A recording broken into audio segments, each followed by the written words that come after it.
I met a comic skater.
You saw the title.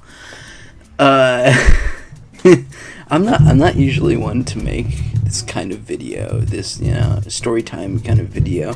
I mean, this feels like something that it's something that does not come to my side of YouTube. Not to say that I own any side of YouTube, but this is all very impromptu. This is it's not scripted whatsoever. This is just me talking about an experience I had at work recently, and maybe some of you will find it interesting, maybe you won't, but I thought I would just talk, get it out there, see what you guys think. Maybe it's interesting, I don't know, but let's get into it. Okay, so I work at a supermarket, Walmart, Kroger kind of thing. I do cashier. And, every day I meet people. I meet interesting people. I meet very different types of people. And one day, it was a really long shift, as I usually have. And I saw this guy who was looking at one of those magazines that is doing a celebratory issue of a certain character in media. It was a Superman magazine celebrating an anniversary, I think. And this guy was humming the John Williams theme while he was looking at this magazine. I was like, well, that's really cool. You like Superman? And then he starts to talk about his love for Shazam, and this is great. This is great. I think the cool thing about people is that there is nuance. That there is so much to be seen to people. There's variety to our interactions. People aren't just one thing. You can't just nail down a person to a sentence. And I think that's really interesting. But going from there, he just he was talking. He got his stuff, which he wasn't really getting that much, but we just started talking. Initially, he came off kind of condescending, expecting that since I'm a pretty young person, I look very young. That's just a fact. People say I'm babyface all the time, and that's fine. I look the way I look. But I don't think he expected me to have a certain kind of knowledge or Rolodex of comic books and Shazam that I do. We connected over the fact that Shazam hasn't been portrayed the best in recent years because of New 52 isms and stuff like that. But then we just kind of got deep into the the muddy waters of he doesn't like how comics are done nowadays. He's going on about Spider-Woman isn't good anymore because, when they made her pregnant and stuff, she was fighting crime while she was pregnant, which I think is probably the best run she's ever had. But, I didn't want to get into that because there is no version of that conversation that would end well. But, going from that, we just, as customers were going through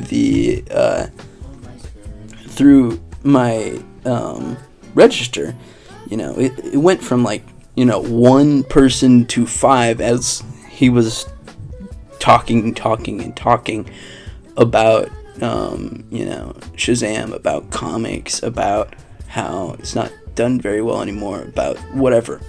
And I think it became very clear to me, and I'm not a very judging person, but it became very clear to me that this guy, I don't think this guy has a person, at least not a real person, to listen to all the things he has to say. And I think when it gets to the end of the day, that's that is how we get Comicsgate. That's how we get, these loud and angry old nerds screaming on the internet. It's, it's isolation. It's, I don't have any real friends. It's, when you get angry and resentful enough,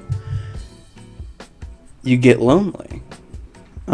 So you strive for interaction, but you can't achieve that because you don't go outside.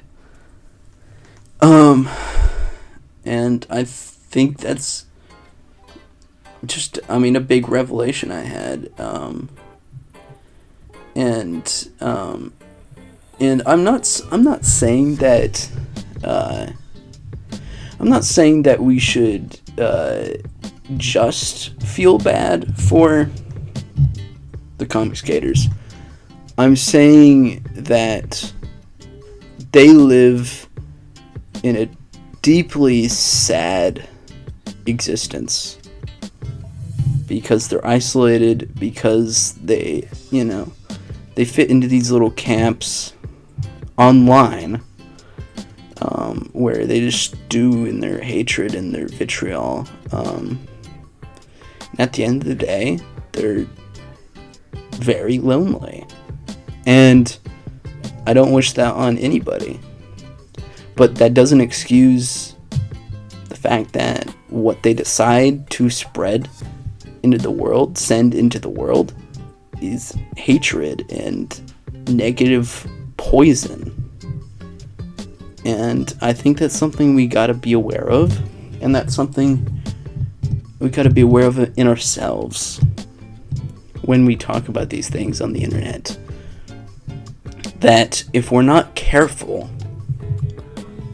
we can become that which we despise. I've never gotten to the extent of what we see so much on the internet of neurotic levels of vitriol, but I kind of went through this process with the Zack Snyder films. I got so into the disliking of this film series, of this director, of this vision, that there wasn't really any sense to it, and I think it just makes you. It made me a deeply negative person. which was not good for me. It was not good for how I interacted with people. And I think it's a deeply negative position on both sides, on the people that hate Snyder's work, and then there's the, like, you know, the Snyder cult thing. And I think you can see that in so many different nerd communities across the internet, that when you focus on the negative and surround yourself with the negative, and you get in that, like, echo chamber, you input negativity, the only output you're going to have is negative. And then, like, as the years went by, I kind of switched my view of art from the, like, critic's mindset of the, you know, from the this is 5 out of 10 stars kind of mindset to there's an artist behind this, and more important, and as importantly, there are people that love this. There are people that have an emotional attachment to this piece of art, no matter what I think of it.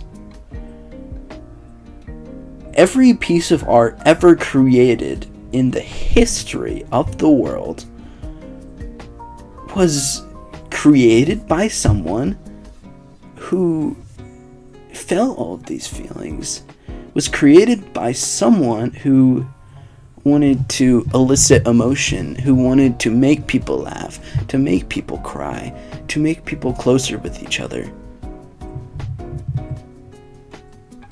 At the end of the day, let's grow closer with each other. Let's mend those divides. Let's understand each other better. Let's talk to each other. And most importantly,